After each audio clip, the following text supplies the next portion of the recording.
Jina, name.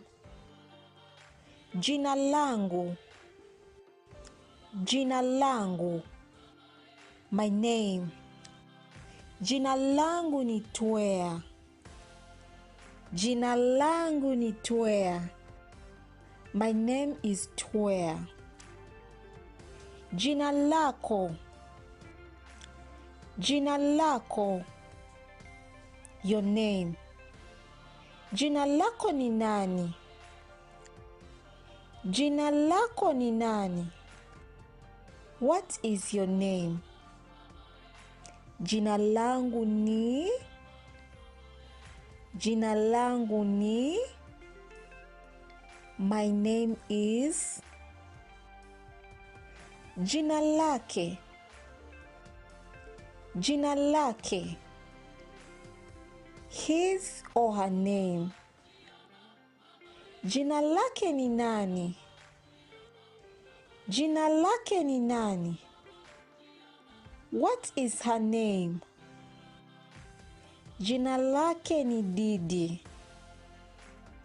Jina lake ni Didi. Her name is Didi. Can you practice this? Very good.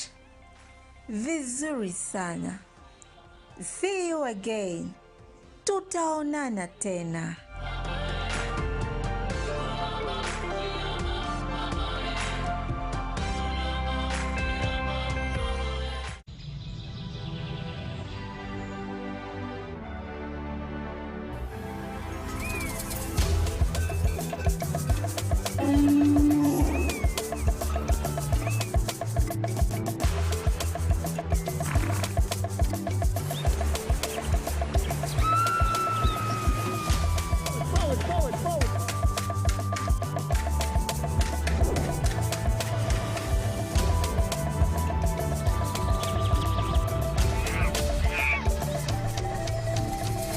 Uniquely ours. Explore Uganda. Hello, Kampala, Uganda. In response to the national call of strengthening the traffic security, Good Products Group HGO brand has officially launched the Rider Selection Campaign. Registration is now open. Visit www.riders.hgo.com. Complete your registration now for a chance to win exciting prizes including motorcycles, exclusive HGO gift boxes, and official rider vests, all while promoting safe riding awareness. This is how to participate. Pay the registration fee, invite 3 friends to form a team of 4, and your registration fee will instantly be refunded. Begin your journey of honor today. Don't miss this opportunity. Join the challenge, promote road safety, and become a pioneer rider. For details, visit the official Good Products website at www.hgo.com or call toll free 0800-335-555 or visit our offices at Kingdom Kampala 3rd floor to register now and win prizes worth millions. When you want to relax your body and refresh your mind, welcome to Hotel La Confidential, Aroa's premier destination for luxury and comfort. The only hotel in Aroa City offering a serene atmosphere, breathtaking scenery. Come and discover our exclusive wellness club with packages that include a fully equipped gym, a rejuvenating sauna, steam bath, and a great sky blue swimming pool. For events, our state-of-art conference halls and versatile event spaces are perfect for hosting shows, wedding receptions, birthdays, and more. Come and enjoy our cinema hall and unisex saloon, all designed to meet your entertainment and grooming needs. Bring your family and let your kids splash around in our beautiful kids water park. We are located on Aroa Pakwachi Highway in the heart of Aroa City. Don't wait. Visit us on www.hotelconfidential.com or call us on 0761 688 181.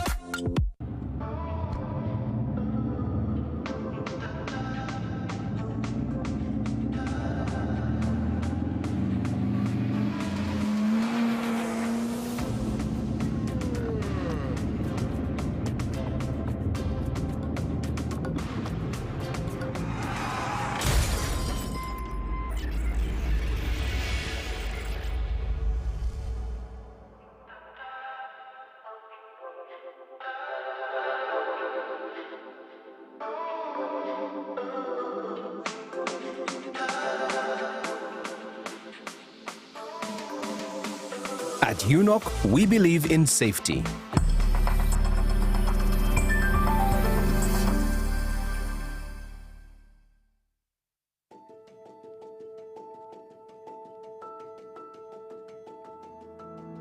The circle started 5 years back with 15 members who were part of the executive, and we managed to use the same 15 members to mobilize the youth and come in to make the 16 associations. So each member took a thought of gathering, mobilizing the 15 people to make associations. So the circle was established. We happened to have 229 members that qualified for 30 millions, which we got in 2021. We used the 30 millions from the presidential initiative to buy the 6 motorcycles, which was a small number to benefit the 229 members, but we managed to use it. The 6 border helped us to go under saving culture. We managed to group our members into 15-15 for saving culture. So the saving culture is 15 groups. They could get 12,000 per day, which 12,000 at the end of the month manages to buy 1 motorcycle. That 1 motorcycle is shared among the 15, so they vote who to take it. The 15 kept on until the 15 months. Every member had to get 1 motorcycle with saving culture. As I say, we managed to get 84 motorcycles from today's report. On daily, a rider, you move Kawempe, Nakawaru, Makinde, you Kampala Metropolitan, and at the end of the day, you have 50,000. That one, we call it average day. There is a time you make 100, that is, we call it the golden day. So most of our members came without anything to use or to support their family. So we helped them by giving them the border as one of the job opportunity the circle is offering to the community. Tuso kwebaza President Museveni olw'enkola eno gyatutereddewo otukulaakulanya nga najja wano mu ssaka eno nga sirina ppiki era ndi omu ku bammemba abaasooka okufuna lupiki. Kati abavubuka abali bateesobola kugula ppiki wano kiba kyama kuba ogula buguzi migabo $5,000 ng'ofuna ppiki ng'otandika obulamu. Ate ku layisi tuli bangi kuba omuntu tolina miliyoni 5 zigula mpya 5 kitundu. Oba oguze emigabo ate nga gijjo n'otandikira okwo tolaba nti oba ofunyemu. Abantu abali batalina mirimu baagifuna. Wabwe guno mulimu nno gwennyini tugufunyemu singa simaanyi ga mulimu guno kitegeeza nandibadde sikola ki sina ngeri kigenyiza bikwasaganya. Abaana abasoma era muki okulya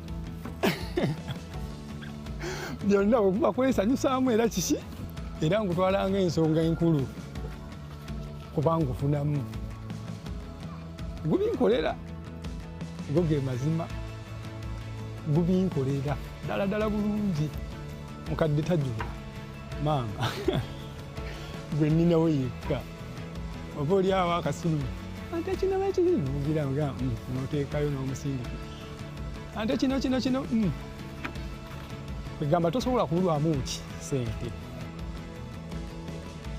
Ebyenfuna byange byali bibi ddala naye mu bbanga ery'emyezi 9 wenfunidde ppiki aye obulamu bwakyukira ddala kubanga siganye nakati nkyapangisa naye luli eri nga landirodyako netutandika nga odduka nosanga nga basiirinze nawo naye kati nsobola omusasula nina omukyala n'abaana bendabirira nsobola okubaliisa bulungi nnyo nga embeera etambula. Era njagala okwebaza omukulembeze w'eggwanga tujjukira nga ffe abavubuka n'atuleetera pulojekiti eno ey'emyoga kuba ne mami wange saazina neenyumirizaamu kuba akubira akasimu n'omuweerezaayo $1 oba 2 kuba oba ozirina. Live from UBC Studios in Kampala, This is Good Morning Uganda Extra.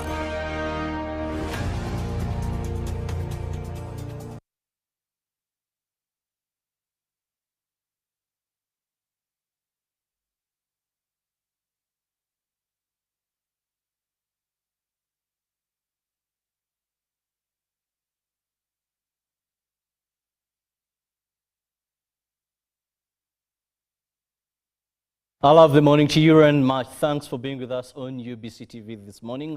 Welcome to the Extra, an extension of Good Morning Uganda. I'm Robert Chirabo Nyonyitono. Now, this morning, we are going to be focusing more on issues regarding public service in terms of service delivery. And on the 7th of July, Uganda will celebrate Public Service Day.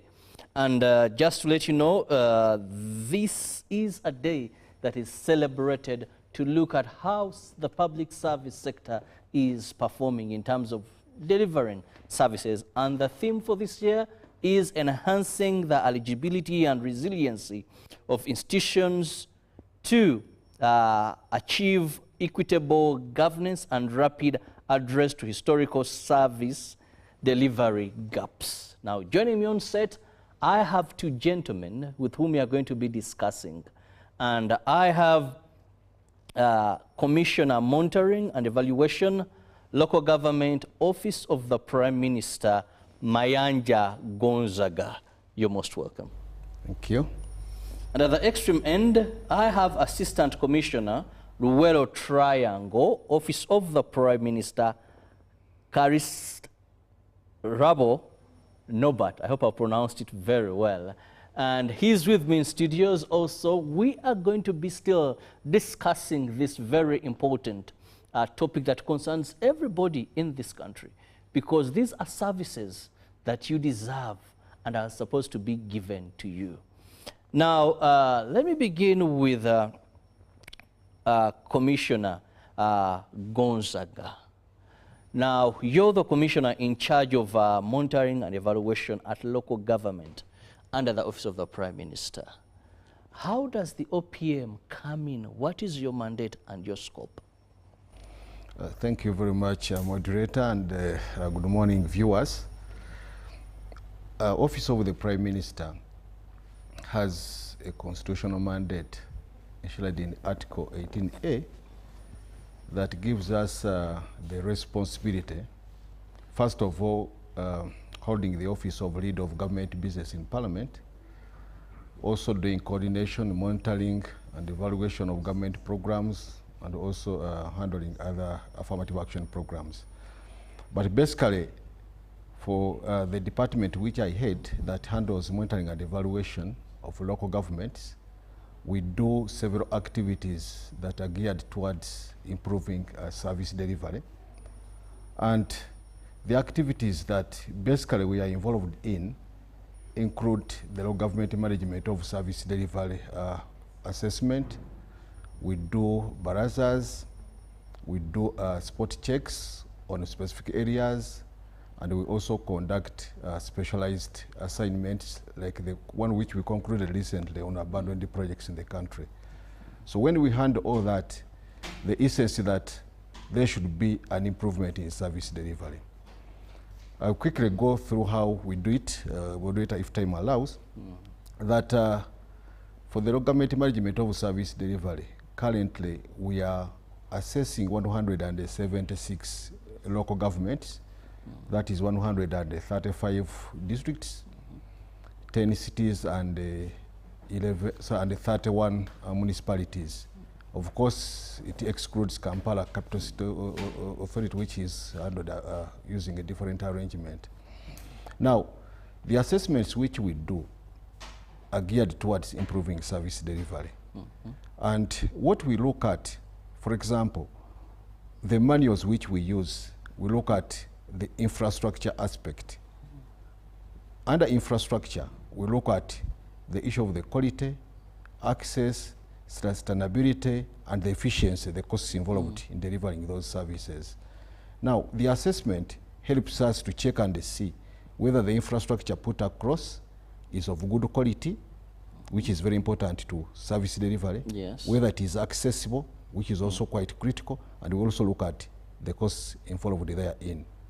Still again, in terms of enhancing service delivery, the assessment, we go further and look at other areas in the area of education, health, water and sanitation, as well as microscale irrigation. Within those, we look at human resource, the capacity of the human resource to deliver. Of course, where there are deficiencies in capacity, especially heads of department, the delivery cannot be good. So we encourage to make sure that the human resource is in place, competent enough to deliver a service. So we check on that and we give scores. We also look at planning and financial management. We look at environment. We look at procurement, several areas that are looked at. Now, when we do all those assessments, at the end of it all, the outcome determine the resources that are earmarked for a given local government. So the assessment is part of the allocation formula for grants to local governments. Now, if a local government performs well in a given area, it gets an extra allocation, say in education, in water, in health. And we follow up those resources to make sure that they are put to good use. How do we do that? That assessment helps us, we use, of course, service providers, because 176 is quite a big number, but we follow up and ensure that the services are properly done. And whatever we do, we input that onto what we call the online performance management assessment system, which indicates the marks for each particular local government. And we do it across all the 176. But still again, to make sure that service delivery is followed up to the person down, we also have another system where the districts assess their lower local governments, the sub-counties and the town councils. And they have a clear manual which they follow. They look at things to do with the functionality of the parish administrative units, that's the parish development committees, because right now they are critical in following up the parish development model. So that one is also done. They also check on planning and budgeting, financial management, own source revenue. All that is done at that level. It's the districts that assess the lower local governments. But still again, as Office of the Prime Minister, we still take a responsibility of cross-checking and validating the findings to ensure that what the districts have done, the district municipalities and the cities, what they have done is in line with what is contained in the manual. So all that is geared towards reaching out to the real person on the ground to make sure that he or she receives a good service. So well, now that takes me to Commissioner Katschirau. Now, we know that we are having a day we are going to celebrate. That's the 7th of this very month, the Public Service Day. Now, I'm interested to know how the Office of the Prime Minister is going to participate in this day. Thank you, Modulator. The Office of the Prime Minister has been involved already in pre-activities for the Service Day, Africa Public Service Day. First of all, we had a blood donation week.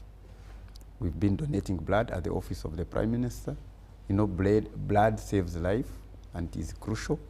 So we've been participating through that. We are also currently participating in the pre-activity games right at the Makerere University playgrounds. There are different, all ministries are participating. And the reason they are participating is to bring together and highlight what public service is all about, to bring togetherness among public servants. So the different ministries are competing among themselves, and the Office of the Prime Minister is part of them. Netball, football, volleyball, chess, and all the activities. And they have been going on. They started on 27th, they will end on 4th. And we are fully participating in that. Another item that we shall be fully involved in is on 7th. We are going to have an exhibition at Kororo Ceremonial Grounds. And in that exhibition, for Office of the Prime Minister in particular, we are going to bring in all the different entities, departments in Office of the Prime Minister, what we do, and we have come with recordings of what we do in the field. We have the dashboards of assessments we do. They will be there. Anybody can come in and see how their district or whatever has been performing. We have a lot of, we shall have all heads of department to explain what the Office of the Prime Minister does and how we do it with the different mandates we do. So whoever wants to understand what the OPM does, Office of the Prime Minister does, in terms of service delivery, in terms of monitoring and evaluation, in terms of coordination, in terms of affirmative action, will be there. So we expect that everybody will be there who comes will be able to get the explanations and get better to understand what is involved in. And besides, we are also here for the talk show to explain more and raise awareness about the Africa Public Service Day. Now I want to go directly to your docket. You're the Assistant Commissioner, Luwero Triangle, Office of the Prime Minister. Yes. Now we know that you've had the Luwero Rwenzori Recovery Program for quite some time. Please update the nation and let us know, why is this still relevant many years down the road? Thank you. The Office of the Prime Minister, His Excellency the President, established the Ministry of Luwero as an affirmative action ministry. It's one of the affirmative action ministries within the Office of the Prime Minister. And why the affirmative action? Affirmative action, of course, these are policies and activities that have been put in place to help those areas that were disadvantaged by the struggle. And in this particular case, the Luwero Rwenzori area were affected by the liberation struggle. Yes, you are saying that after all these years, why it's still relevant? You need to go down and understand what is the focus of this ministry. If you go, our focus number one is coordination, monitoring, and supervision of the activities of the different ministries, departments, and agencies in these specific areas. Because now, whereas we do the entire government, this is affirmative action, we need to focus on that. Two, we try to focus on monitoring of what is being implemented by the different actors. What are they implementing? You will find that whereas the government, the central MDs work through the government, the districts to implement certain activities, we need to go back and check, are they actually doing that? And in doing that one, we are being able to improve the service delivery. In addition, as an affirmative action ministry, we come up with trying to understand, to study specific, unique challenges facing areas, because each area in the whole country has different unique challenges. And when we come up with this one, we design interventions to address those specific gaps that are not currently being addressed by the existing ministries. Because you'll find that a ministry like education has its mandate, a ministry like water has its mandate, and they will be implementing it. But there are certain aspects that will be left out. And for us, our responsibility is to identify those specific gaps that exist. Coming back to the Luwero Triangle, you realize that if you move 20 kilometers from here, you'll still find poverty still existing in those areas. Very, very true. Surprisingly, you'll say they are near Kampala. But what could be the challenge? Maybe these people are not being mobilized enough to take advantage of the existing government programs. And that's our responsibility, to make sure that we mobilize these people and advise them, can they take more advantage of the existing government programs? Take an example of PDM. PDM, we started it piloting in our own Ministry of Luwero. We had a slightly different model called the Parish Community Association, where we gave money to groups within a parish. Each group was getting 30 million. And through that 30 million, they were able to lend to their own groups. And through that interventions, it was perfected into parish development model. Whereas for us, we were focusing through groups, now it was even refined to focus on individuals. And through that, now, we need to see how can we help these people to get out of poverty. And as you have seen of recent through His Excellency's visits and mobilization tours, you realize that some people whom you give 1 million will be able to utilize them and change their lives. But we also have others that we have not done as well. So our responsibility is to identify those that are not doing well and try to see what is the challenge. Why are they not doing as well as others? Thank you. Well, that explained. I think I'll be coming back to you later. Still interested so much in the Ruwero Rwenzori development program. But I want to come back to Gonzaga. Now, you're in charge of monitoring and evaluation. Now, let's look at performance contracts and accountability in terms of local government. Most of the times, you've had the chief accounting officers, the town clerks, here they have to... These local government now, it should be about how someone is performing for their contract to be renewed. How effective has this been? And actually, do we have anything tangible that as a result of this? Well, thank you very much. Performance contracts are basically a commitment to execute the approved council work plans.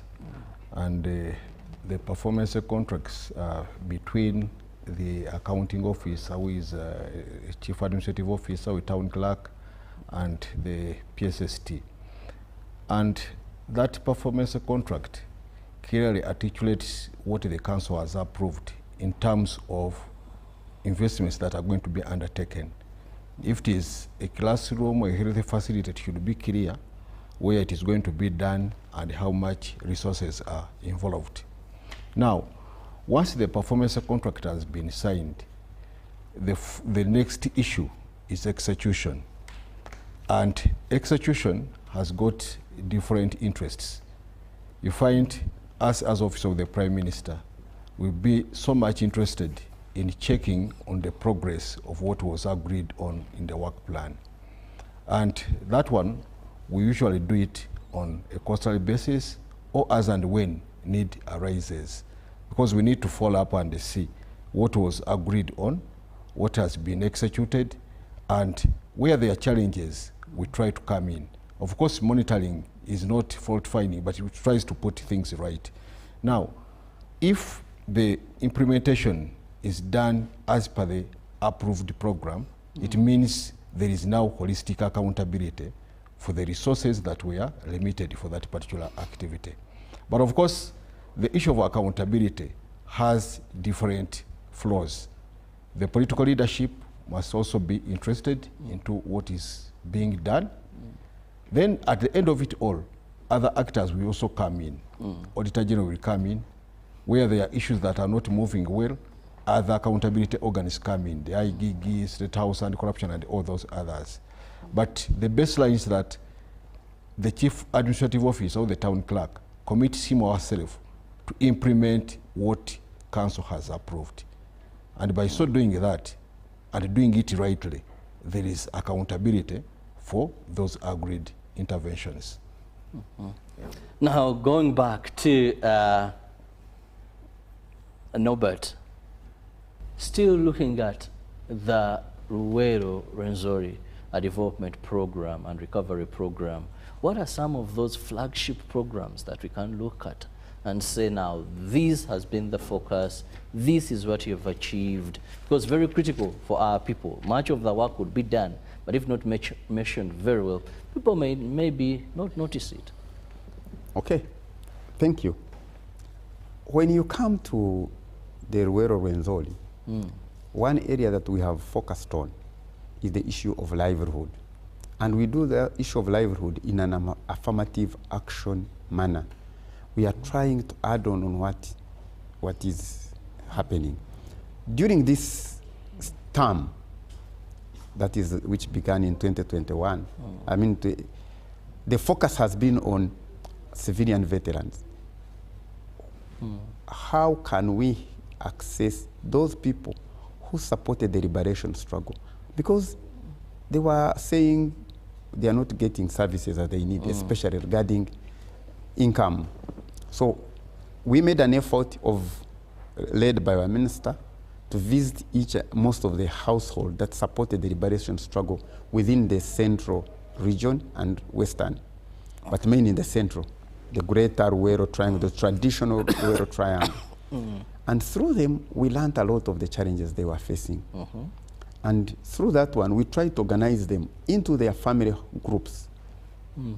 Can we have this family group meet together? If you come to a family, because you'll find there, whereas the person who supported was 1, now when you go back, they are 20, they are 30. Now they were children that time, now they are households. So what we tried to do was, how best can we support these people? Can we put them in groups, family groups? And that's what we did. And for the last 3 years, we have supported over 559 groups. 559? 559 groups. We've supported them with income-generating projects. We give them small grants of 8, 10, 15 million to start projects among themselves for the family. And we believe when you give somebody and you help him to learn on his own, you are helping that person to fish other than giving him fish. And that's what we believe we can do. Then we have also visited, we did also what we call parish community associations. What were we doing? Here we would organize groups in different parishes, would request them, groups within them, record them, profile them, and bring them together and help them with 30 million per parish. And through that one, they would also lend it downwards. And you can be amazed. People whom we gave 30 million, some when you go back now, they are in 40, 50, and we feel that they are making progress. And all that one is also geared towards income-generating activities. But also, when we visited these families, there are some families we found that were really living in very poor conditions. And these are people who supported, they are now aged. So what did we do? We decided to say, okay, can we at least help them to put up what we call a low-cost house? And we put up some low-cost houses in Nakaseke, in Ruero, and these are people who really played a big role. But now, because of advanced age, you could find they have not been supported. But also, those who can help themselves, we give them iron sheets to go and build for themselves. We don't need to be the ones to help them.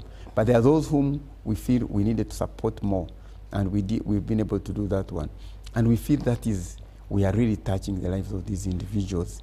And you realize that in this, whatever we do, in these communities of ours, we need to mobilize them and tell them that, yes, what we are doing, we are not replacing what traditional ministries are doing. We are only doing for you affirmative action. Government has other programs that are in the communities that they need to go and take advantage of. One is PDM. And that's why whenever we try to coordinate, we say, if you have gotten PDM, we don't come to you because we want to have an additionality. We also tell them, can you take, there is a myoga. Can your youth participate in YLP? Can the women go to women's group? There are all these, there's a projects, they are grow in, we are not trying to replace all of these ones, but we are trying, if you are able, take advantage of these ones. But where the gaps have existed, because whenever we are coming in, we try to see what is the parent ministry doing in this area. It is doing 1, 2, 3, and they have stopped here. So what is the need? The need is 7, 8, 9. So if the traditional ministry has stopped at 6 and the need is up to 10, there is a gap. That's what we try to fit in and sort of that one. And we have also some areas where we've been, where we call institutions of historical significance. You realize that there are areas where institutions were used as military bases, they were used as camps, they were used as sick bays. And because of sometimes of limited resources, this infrastructure has not been improved by now. So when we come in and we first contact Ministry of Education, if we find that Ministry of Education does not have this institution on its program, let's say in the next 5 years or 6 years, so we come in to bridge that gap. Not that for us, our role is to build the schools, that is for the Ministry of Education, but for us, our responsibility is to bridge that gap that has not been filled in the education sector, in whatnot, but in a small manner, as we have said, affirmative action, trying additionality, what other already parent ministries are supposed to be doing. Thank you. Now, that said, yes, we know this is a very big area, but sometimes when I traverse, when I move through Commissioner here, I ask myself,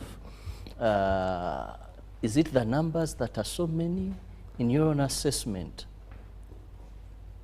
Putting these in tandem, the investment so far, the outcome so far. Recently, His Excellency was in that greater part of the country, and I was following his journeys throughout. When he was in Luwero, I was coming from Nakasongola, and of course, you know that the president is in this particular area. So I had traversed, I got an opportunity to go through here and there, but you still find the poorest of the poor there. I don't know if this just claim, allege, and still something is lacking. Not to say that they are not those, that there aren't those you find and they can give testimonies, but I think there's still so much lacking. Why is it like that, Commissioner? Thank you. Let's see the bigger picture now. When the NRM government came to power, what was the population? Barely 9 to 10 million. What is the current level of population right now? We are talking about 44, 45. The population has grown. The population grows, there is always now, there is increased need of services. There is increased need of helping these individuals. So the population has grown, which means the need has grown bigger. That's one area. Two, 10, 20, 30 years ago,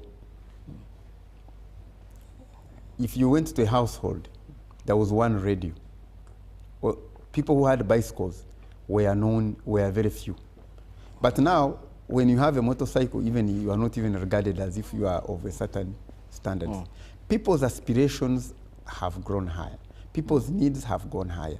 Everybody, you go to a family right now, there are 10 people, everybody has a phone, a mobile phone. They need data, they need airtime, they need everything. So their needs have changed. Previous government has extended services right now. There in every village there is power lines, there is water. Now, whereas the other time people would go and fetch water from the well, now they have water, they need to pay to national water. They have power, they need to pay light. They have, the needs are, and now when people's needs go higher, they will start seeing their standards, so their demands also go higher. So that's what's happening. So people sometimes, if you count the amount of money that is coming to them as individuals, it has gone up. So has also their demands of what they want to spend on. And sometimes what they call that they are not seeing money, it is because of their priorities. What are their priorities right now? Whereas previously the priority was about food, shelter, and few basic medical care. Now their priorities is about, they have grown higher. So they need much more money. But if you see, Uganda has reached the lower level of middle income.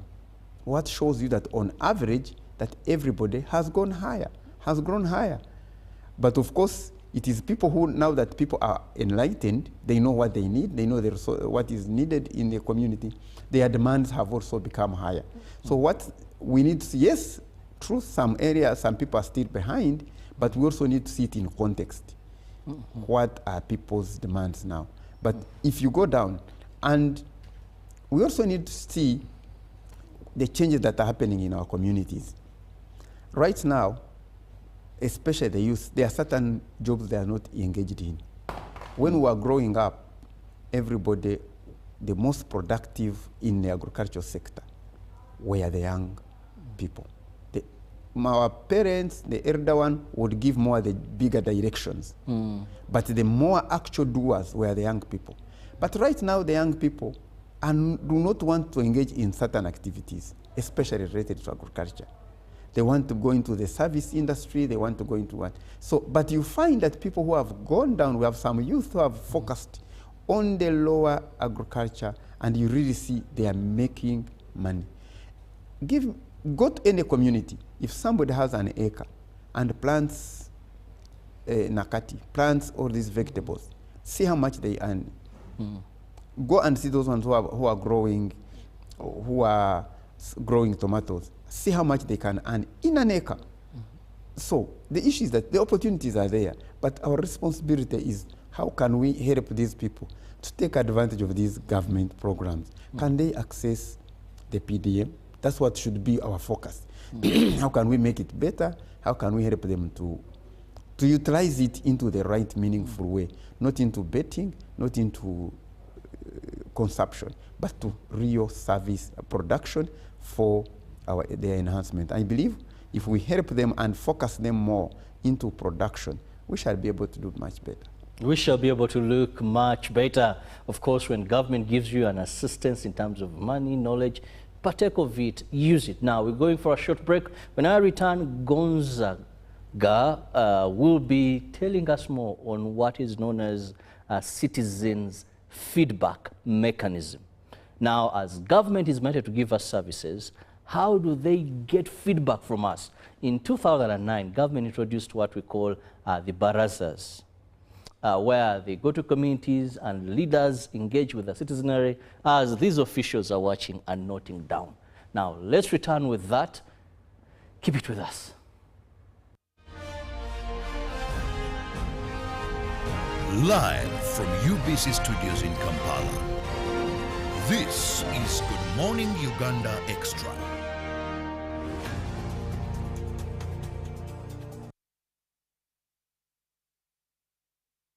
Step into a world of excellence, comfort, and pride with Royal Foam Furniture, crafted to perfection right here in Uganda. We bring you state-of-the-art living room furniture and bedding products at affordable prices.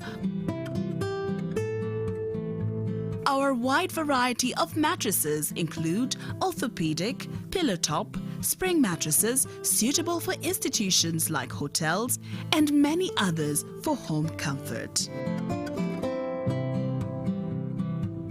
With every piece telling a story of royal excellence, our products are built with the highest quality materials made to last. Experience royalty with Royal Foam Furniture, proudly made in Uganda, so buy Uganda and build Uganda. Visit our showrooms at Ginger Road, Chambogo Junction, Bukoto Chisasi Road, and on Victoria Mall, Entebbe, on the first floor. It's a FlexiPay cashback explosion. Shop and pay with your FlexiPay. Cashback instant. It's a FlexiPay cashback explosion. It's a FlexiPay cashback explosion. Simply shop and pay with your FlexiPay at activating outlets and enjoy instant cashbacks. Terms and conditions apply. Stanbic Bank is regulated by the Bank of Uganda, and customer deposits are protected by the Deposit Protection Fund up to 10 million Uganda shillings.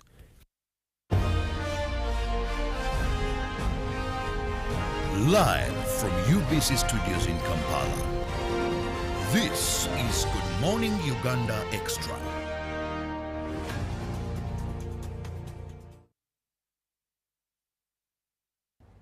Welcome back, and thank you so much for being with us. We are discussing issues of service delivery, and I have officials from Office of the Prime Minister. But don't forget that 7th of July will be African Public Service Day, and we'll be celebrating it as a country.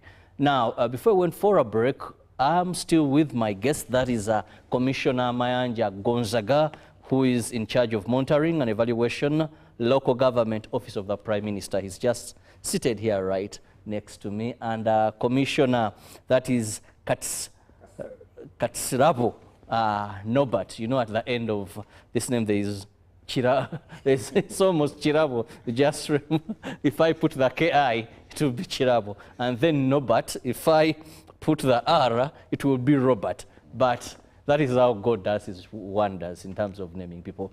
But on a very serious note, he is in charge of Luwero Triangle, Office of the Prime Minister, where we just talked about what so far has been done, what have been their flagship programs, how have they seen that the people under the Luwero Rwenzori Recovery Development Program, really it meets the necessary poverty alleviation and improving their livelihood.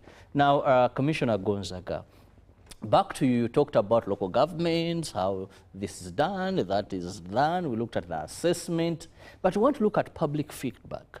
How have these barazas been of use as far as effective service delivery since 2009, if I remember very well?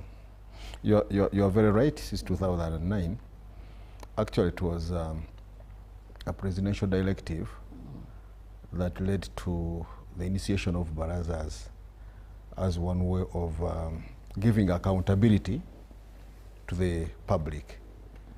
And this has been done since then, and several achievements really can be recorded onto that.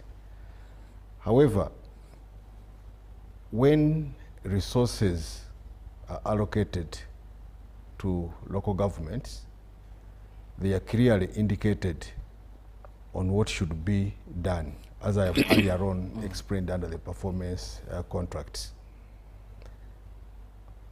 At the end of it all, the communities need to know what was done using the resources that were available to them. And that's when Office of the Prime Minister comes in to organize barazas. We don't do it across all the local governments, of course, because of resources, but we pick particular local governments, those that have performed well, those that are doing well, badly, those that have had issues, and we conduct barazas there. And the baraza, they are usually chaired by the RDC and moderated by our Minister for General Duties or any other minister whom she designates. And in that particular baraza, the accounting officer of a given area gives accountability to the public by indicating the resources that were received and also explaining to them the intended purpose of those resources. It is a very interesting issue in that the communities rub shoulders with both the political and the technical leaders from the particular districts or municipalities or cities where we conduct those barazas.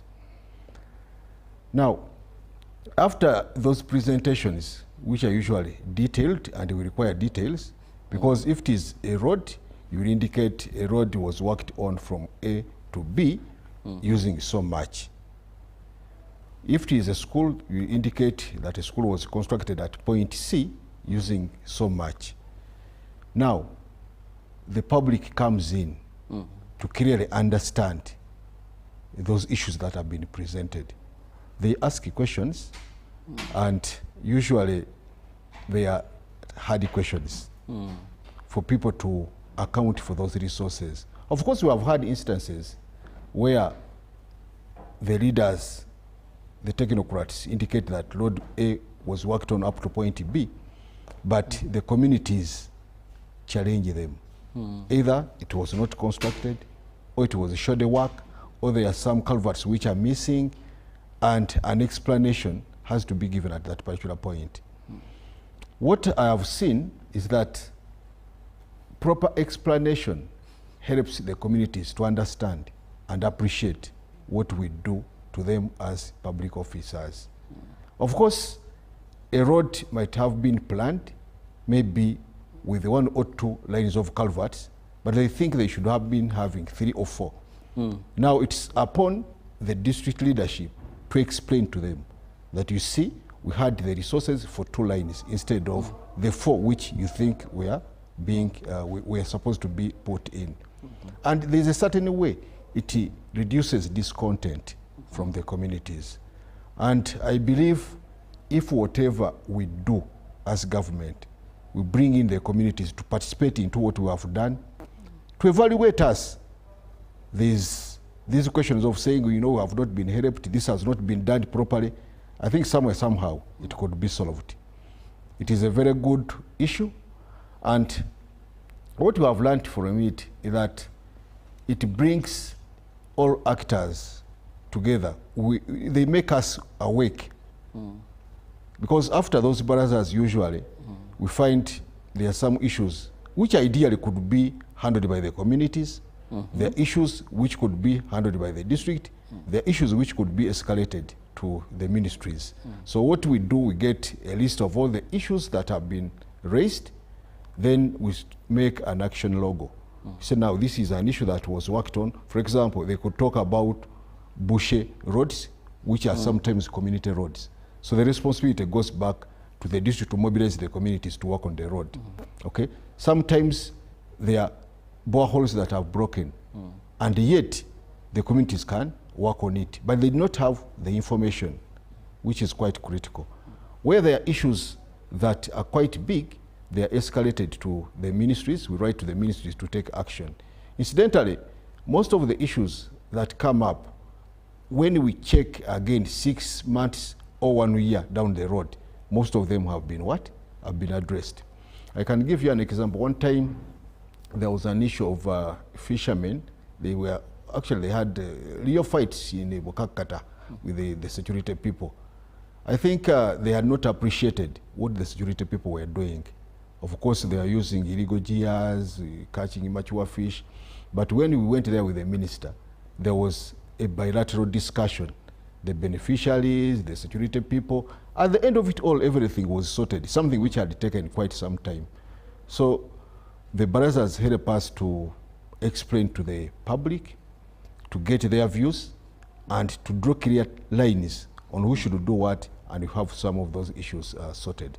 Several issues have been solved, and I believe going forward, this is an issue where government might put in additional resources to make sure that the scope, our coverage, increases because of the benefits that I've enumerated. Thank you. Okay, very interesting. Your scope increases, but also the barazas. So in case you're in any community and you hear of the baraza, it is your time to know, pardon me, it's your time to know what is being done there and to hold your leaders accountable. If they talk about a 5-kilometer road, if they talk about a bridge and it's not there, the minister is there, the officials are there, why not ensure that they get a run for if there were funds and they were misused by letting the officials know? And the good thing is not only about reporting them, but as Commissioner has explained, the issues are followed at all levels. Now, in the interest of time, let me go back to Commissioner Norbert.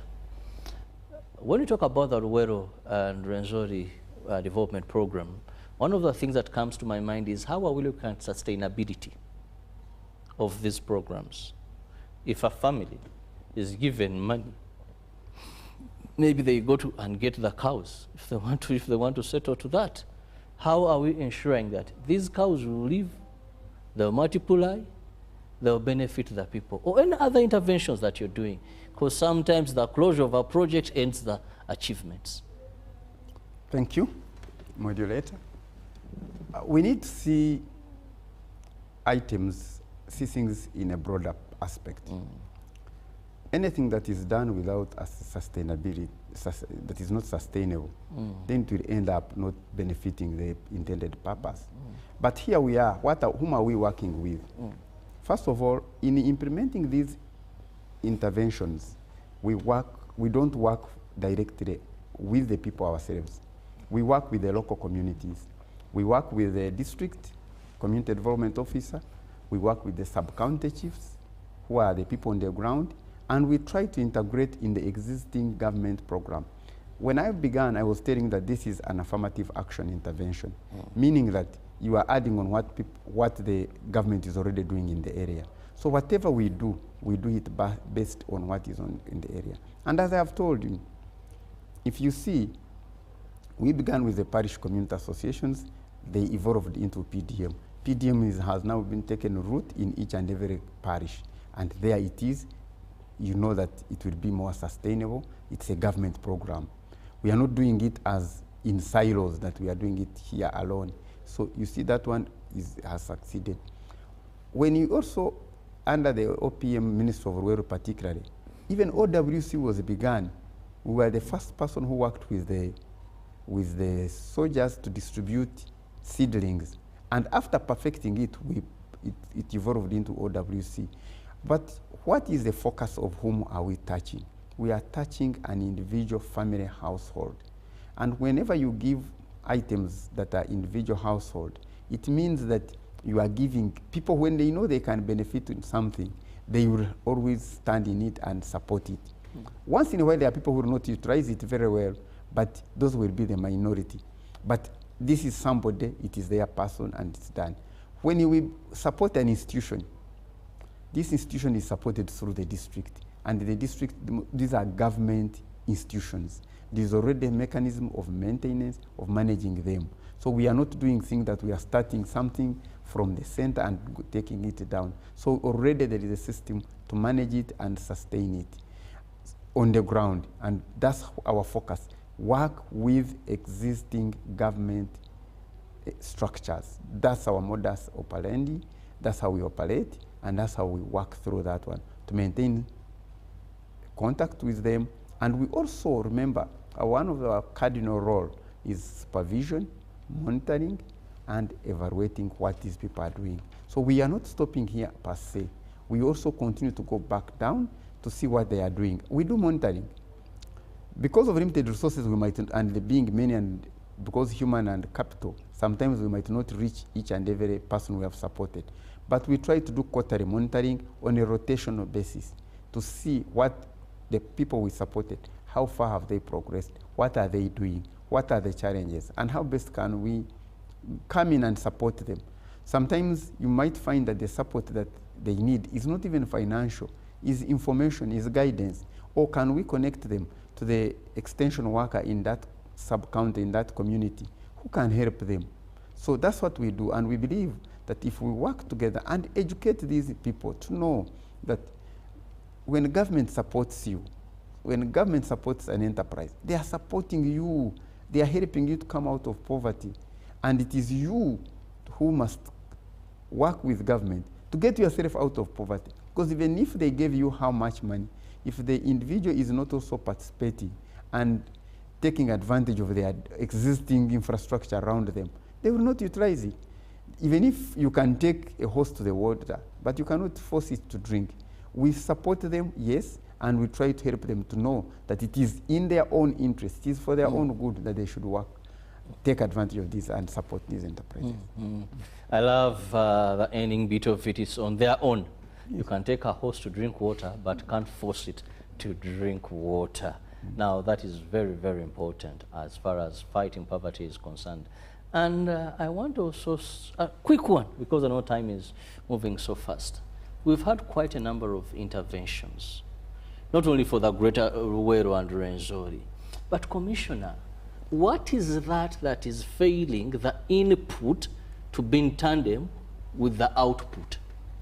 I can take you back all the way from the Lechisamba, Bugerwa, and Tandikwa. I see many of these, and when I drive through Ruwero, our viewer, if you go through these areas, and Office of the Prime Minister, Public Service, gives you how much monies have been sunk in these areas. Okay. You may still think twice, but I have in Uganda, we say, Ruvale w'omulamu mutasamirirwa. So, Commissioner, you're here. You know, there is I usually listen to some local radio here, and usually this guy always finishes by saying, Tori mwavu omutwe gwe guki? Gwe mwavu. Gwe mwavu. There are so many opportunities. But if you, what is the mindset? And that's the biggest thing. If you see, even in the PDM, one of the major pillars right now is mobilization and mindset change. Because everything that we do, the progress we do resides in our mind. If today you give somebody who has come, he's attending, participating in meetings to access PDM, but for him, he thinks if he gets this money, he'll go to betting and put, if this team, his team is playing with a lot, he will put in, he thinks he can win 10 million. Even if you gave him 20 million, that person I can assure you he will not utilize that money. So what, if you look through all these programs that the government have implemented, there are people who have succeeded and there are people who have not succeeded. So the issue should be is, and there are evaluation reports that we have in different projects. And you realize that most of the, especially livelihood projects, the success or failure, majority of the time, rests on the individual. We've had some challenges that they are not of their own making, especially with climate change. And if you realize that of recent, government is trying to think about assisting farmers to move away from rain-fed agriculture. Because we are beginning to realize that, okay, those are items that can also affect some projects. And if you realize that we don't need very complicated technologies to come up with drip irrigation on a small farmer, but there are methods. I remember when His Excellency was demonstrating how you can irrigate your coffee during the dry season, not to dry. Some people mocked it, but it's practical and it's workable. So you need to look for what can we do in a practical sense that can support them. Yes, I know there are some challenges, especially where in agriculture is coming and we have we have climate change, we have floods. Those ones I can understand that area. But we need to sit down and see how best we can do. We need to mobilize our people. We need to educate them more. We need to link them with markets. We need to link them on that area so that they are more sustainable. And for me, the more we link, the more we work with these people, the more they can appreciate and live longer. But more importantly, to teach our people. Everybody knows right now, one of the biggest challenges we have in this country is labor. If you have a farm and you try to look for labor to come on your farm, it's a challenge. And yet there are people crying, they have no work. And what is the daily wage right now? If you go in a place around, it will be around 10, 15, 20. That's not little money if somebody is willing to work. I have seen in communities, I live in communities here in the suburbs, where these women are educating their children with those small incomes. But here we have equally the same people who don't want to work. So we really need, and it comes back, people who want quick win. Somebody wants a smartphone, and when he wants a smartphone, he needs now data. He needs to be following up his betting and whatnot, instead of concentrating and using money for production. So it's our big challenge. It's our responsibility as leaders, as civil servants, to educate our people on how best they can utilize their resources. And the more we work with them, there are some people who will pick. Well, time seems to be moving very fast, and we must leave room for more programming. But allow me to give each of my guests, beginning with Commissioner Gonzaga, a minute for your parting shot. Not to forget also to call upon people for the African Public Service Day. Thank you very much, moderator. When we are doing work as public officer, it is a call to serve. And we need to dedicate ourselves towards that call. That's when we are having our official players, we appreciate the opportunity to serve this country. And as such, as we move into the African Public Service Day, we need to reflect upon ourselves as public officers on what we are doing, what we are not doing, where we are going wrong, and we try to put things right, because the communities there are watching and are expecting a lot from us. I thank you. Well, yes, Commissioner Norbert. Thank you, moderator.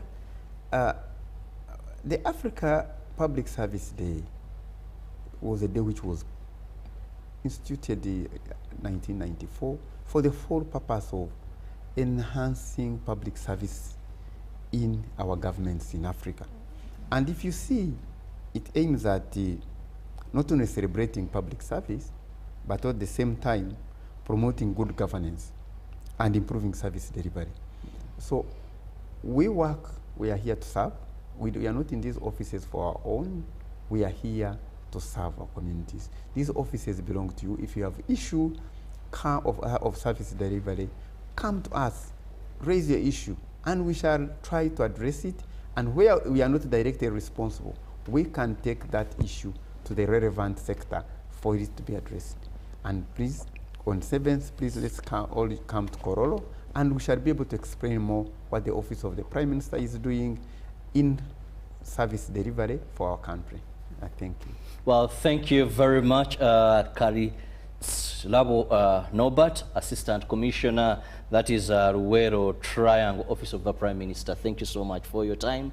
And Mayanja Gonzaga, Commissioner, Monitoring and Evaluation, Local Government, Office of the Prime Minister.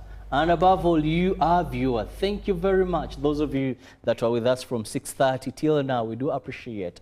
And I await to have you tomorrow, same time. May the good Lord bless you. See you tomorrow, God willing. Good morning. Live from UBC Studios in Kampala, this is Good Morning Uganda Extra.